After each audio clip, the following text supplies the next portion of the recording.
Hello everyone, ఇవాళ మనతో పాటు ఉన్నారు సీనియర్ జర్నలిస్ట్ భరద్వాజ్ గారు. వారితో మాట్లాడదాం. సార్ నమస్తే. నమస్తే సార్, కొడంగల్లో కలెక్టర్ పై దాడి జరిగింది, రైతుల దాడి. సో అంటే వీళ్ళు దాడి చేయడానికి గల కారణాలు ఏంటి? అంటే ఒక కలెక్టర్ స్థానంలో ఉన్న వారిపై. అంటే కలెక్టర్ గారు ప్రజల యోగక్షేమాలు విచారించడానికో వాళ్ళ బాధలు తెలుసుకోవడానికో వెళ్ళుంటే పరిస్థితి వేరుగా ఉండుండేది. కానీ కలెక్టర్లు ఎప్పుడు కూడా ప్రజలు బాధల్లో ఉన్నప్పుడు, సమస్యల్లో ఉన్నప్పుడు వెళ్ళి వాళ్ళని కలవాలనో, ఓదార్చాలనో, లేకపోతే రెగ్యులర్ గా వెళ్లాలనో, నిజానికి గ్రామ సభ ఏర్పాటు కోసం వెళ్ళాడు ప్రదీప్ జైన్. అయితే ఆయనతో పాటు స్పెషల్ ఆఫీసర్లు చాలా మంది వెళ్ళారు అక్కడికి. మొత్తం ప్రభుత్వ పటాలం. వీళ్ళ ప్రోగ్రామ్ ఏంటంటే ఆ లగచర్ల గ్రామం పరిసరాల్లోనూ, ఆ దుద్యాల మండలంలోను ఫార్మా కి సంబంధించినటువంటి అంటే ఒక క్లస్టర్ కింద తీసుకున్నారు దాన్ని. అక్కడ భూసేకరణ జరపటం వీళ్ళ ఉద్దేశం. భూసేకరణ జరిపి అక్కడ ఫార్మా క్లస్టర్ ని తీసుకురావాలి అనేది ప్రోగ్రాం. అయితే ఈ భూసేకరణని ప్రజలు వ్యతిరేకిస్తున్నారు. అక్కడ మాత్రమే కాదు, ఈ క్లస్టర్ల ఏర్పాటు అనే నిర్ణయం ప్రభుత్వం ప్రకటించిన తర్వాత చాలా ప్రాంతాల్లో నిరసన వస్తుంది. నల్గొండ జిల్లాలో కూడా ఇలాంటి కార్యక్రమమే మొదలుపెట్టినప్పుడు అక్కడ కూడా నిరసన వచ్చింది రైతుల నుంచి. అంటే ప్రభుత్వ భూముల్లో మీరు కేటాయింపులు జరిపితే నిరసనలు ఉండవు. ప్రభుత్వ భూముల్లో గతంలో కేటాయింపు జరిగింది. ఫార్మాసిటీ అని ఒక చోటే ఏర్పాటు చేసేటువంటి ఒక ప్రయత్నం జరిగింది.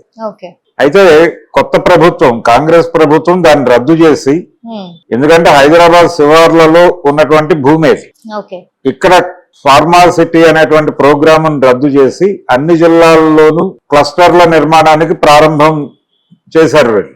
ఈ క్లస్టర్ల నిర్మాణం పేరుతో అంటే ఆయా జిల్లాల్లో ప్రభుత్వ భూములు లేకపోయినప్పటికీ వీళ్ళు ఎక్కడైతే క్లస్టర్ చేయదలుచుకున్నారో అక్కడ ప్రజల నుంచి భూసేకరణ చేస్తున్నారు.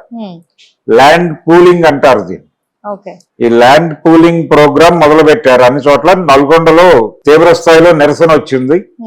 అదే పద్ధతిలో ఇక్కడ కూడా నిరసన వచ్చింది. ఈ దుద్యాల మండలంలో కూడా నిరసన రావడానికి కారణం ఏంటంటే ప్రజలు ఈ ఫార్మా కంపెనీలు తమ మధ్య తమ పొలాల్లో రావడం పట్ల వ్యతిరేకతతో ఉన్నారు.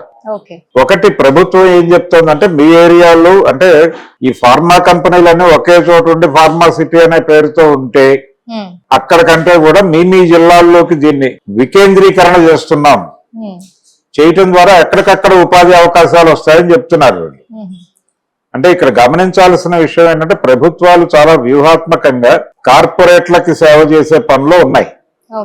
ఈ కార్పొరేట్లకి సేవ చేయటం అనే కార్యక్రమంలో భాగంగా ప్రజల్ని పట్టించుకోవడం మానేసి చాలా కాలం అయింది. ప్రభుత్వాలు చాలా స్పష్టంగా కార్పొరేట్ కంపెనీలని ఫెసిలిటేట్ చేయటమే తమ లక్ష్యంగా పనిచేస్తున్నాయి. అందుకే జనం మీద వాళ్ళు అలా విరుచుకుపడుతున్నారు.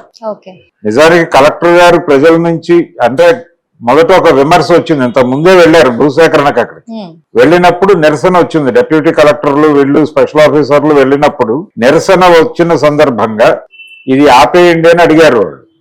ఎందుకు ఆపేయమని అడుగుతున్నారంటే వాళ్ళ గ్రామం పరిసరాల్లో అది ఏర్పాటు చేస్తే లగచర్ల ఇలాంటి చోట్ల ఇది ఏర్పాటు చేస్తే దీని తాలూకా వ్యర్థాలు ఉంటాయి.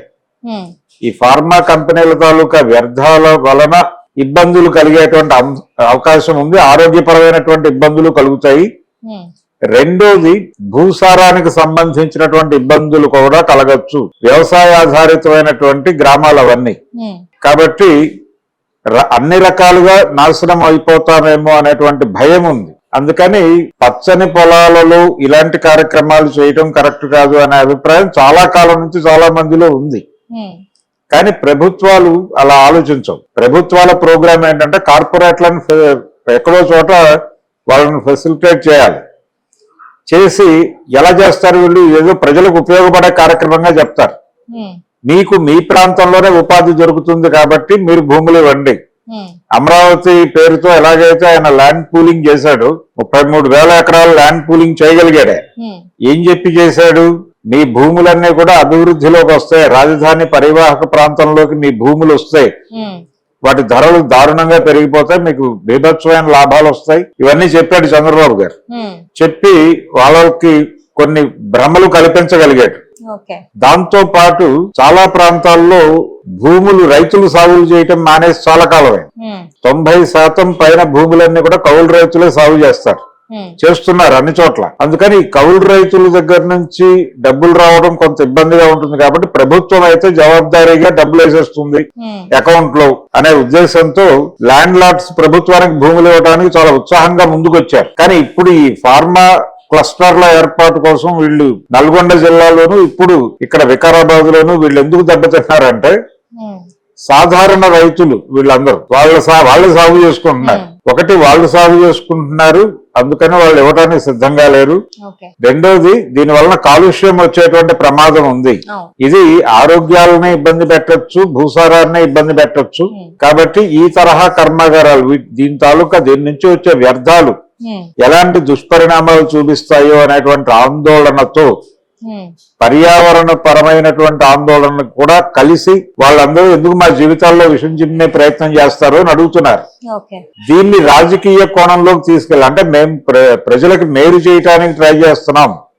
ఈ ఫార్మాసిటీ ఎందుకు రద్దు చేసి ఉంటారు బేసికల్ గా అంటే హైదరాబాద్ శివార్లలో ఉన్నటువంటి భూముల్ని జాగ్రత్త పెట్టుకుని ఈ ఫార్మా కంపెనీలకు ఆల్రెడీ ఇచ్చినటువంటి ప్రామిసుల మేరకు క్లస్టర్లలోకి వెళ్ళినాయి నడిపించేసి ఆ తర్వాత ఈ ఫార్మాసిటీ పేరుతో ఏదైతే అంటే ప్రభుత్వ భూముల్లోనే డిజైన్ చేశారు అది.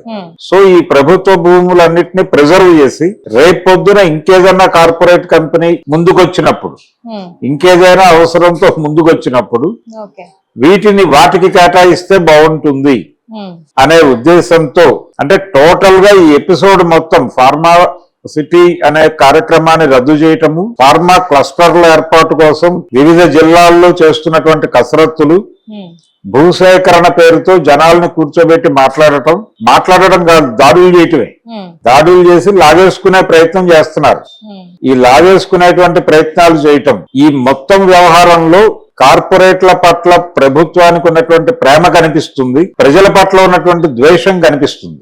ఈ ద్వేషంతోనే ఈ రకంగా వీళ్ళు బిహేవ్ చేస్తున్నారు, చాలా అగ్రెసివ్ గా వెళ్ళిపోతున్నారు. దీన్ని అడ్డుకోవటానికి ఏం చేయాలో అర్థం కాని రైతులు ఈ రోజు దాడి చేశారు. ప్రత్యేక్ జైన్ మీద దాడి చేసి రాళ్లు విసిరారు. ఇక్కడే కాదు, రాళ్లు విసరటం అనే కార్యక్రమం ఒక చోట జరగల, నల్గొండ జిల్లాలో కూడా జరిగింది. ప్రతి చోట జరుగుతోంది. ప్రజలు తమ భూములు అప్పజెప్పడానికి సిద్ధంగా లేరు. అంటే వాళ్ళు నోటిఫై చేసినటువంటి భూముల యజమానులు మాత్రమే కాదు, గ్రామాలలో ఉన్నటువంటి ప్రజలందరూ కలిసికట్టుగా తిరగబడుతున్నారు. తిరగబడి ఇక్కడ వద్దు అంటున్నారు. ఇక్కడ వద్దు, మీరు ఆల్రెడీ ఫార్మాసిటీ అని కొంత కేటాయింపులు జరిగి ఉన్నాయి కదా, అక్కడ పెట్టేసుకోండి వెళ్ళిపోయి హ్యాపీగా. ఎందుకు మీరు ఊళ్ళ మీద పడి జనాలను హింసిస్తున్నారు అని అడుగుతున్నారు. తమ నిరసనని తెలియజేయడానికి రకరకాల ప్రయత్నాలు చేశారు వాళ్ళు, కానీ వినే పరిస్థితుల్లో ప్రభుత్వ అధికారులు లేరు. ఎందుకు లేరు అంటే వాళ్ళ మీద ఆ ప్రెజర్ ఉంది. పైగా ఇది ఇప్పుడు ఈ రోజు జరిగినటువంటి ఇన్సిడెంట్ కొడంగల్ ఏరియాలో జరిగింది. అది సాక్షాత్తు ముఖ్యమంత్రి గారి సొంత ప్రాంతం, వారి నియోజకవర్గ పరిధిలోకి వచ్చినటువంటి ప్రాంతం. అక్కడి నుంచే మొదలుపెట్టి మొత్తం రాష్ట్రం అంతా ఈ ఫార్మా క్లస్టర్ల నిర్మాణం 2000 ఎకరాలు అలా తీసుకుంటున్నారు. ఈ ప్రాసెస్ లో భాగంగానే రైతుల మీద వాళ్ళు దాష్టీకం చేస్తున్నారు. రైతులేమో నిరసన తెలియజేసి తమ పొలాలు కాపాడుకునే ప్రయత్నం చేస్తున్నారు. క్రమంగా ఈ దేశ ప్రజల్ని కార్పొరేట్ల రథచక్రాల కింద నలిపేయటానికి ప్రభుత్వాలు సంసిద్ధం అయిపోయినాయి అంటానికి. ఇదేదో కాంగ్రెస్ ప్రభుత్వం ఇది భిన్నంగా వ్యవహరిస్తుంది అనుకునే పరిస్థితి ఏమీ లేదు. కాంగ్రెస్ అయినా, కమ్యూనిస్టు పార్టీల ప్రభుత్వాలైనా, కేరళలో ఉన్నటువంటి సిపిఎం ప్రభుత్వం అయినా, ఇంకో చోట ఉన్న ఇంకో పార్టీ ప్రభుత్వం అయినా, ఏ పార్టీ ప్రభుత్వాలైనా సరే వాళ్ళు ప్రతిపక్షంలో ఉన్నప్పుడు కేంద్ర ప్రభుత్వం చేసిన దుర్మార్గం, కేంద్రంలో వీళ్ళకి ప్రతిపక్షంగా ఉన్నటువంటి పార్టీ అధికారంలో ఉంటే అది దుర్మార్గంగా కనిపిస్తుంది. కానీ అధికారంలో ఉంటే వీళ్ళందరూ చేసే పని ఒకటే.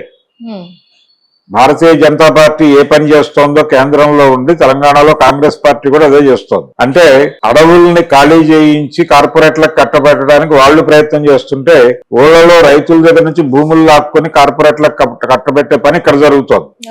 ఇద్దరి లక్ష్యం ఒకటే. అంటే ఈ ఏకసూత్రతకి కారణం ఏమిటి అంటే పరిపాలన ఎవరు చేస్తున్నారు అనేది అర్థమవుతుంది. ఏకసూత్రత అర్థమైతే భారతదేశంలో పరిపాలన మోడీ గారు చేయటం లేదు, లేకపోతే తెలంగాణలో పరిపాలన రేవంత్ రెడ్డి గారు చేయట్లేదు. వరల్డ్ బ్యాంక్ నడిపిస్తోంది డ్రామాని. వరల్డ్ బ్యాంక్ పరిపాలనలో ప్రపంచం ఉంది, ఉండటం వలన భారతదేశంలో ఈ ప్రాబ్లమ్స్ మొదలైనాయి. ఇది అభివృద్ధి అనే పేరుతో జరుగుతాయి దాడులు. అభివృద్ధి అనేది ప్రస్తుతం ప్రజలకి ఉగ్రవాదం కంటే కూడా దుర్మార్గమైన పదంగా కనిపిస్తోంది.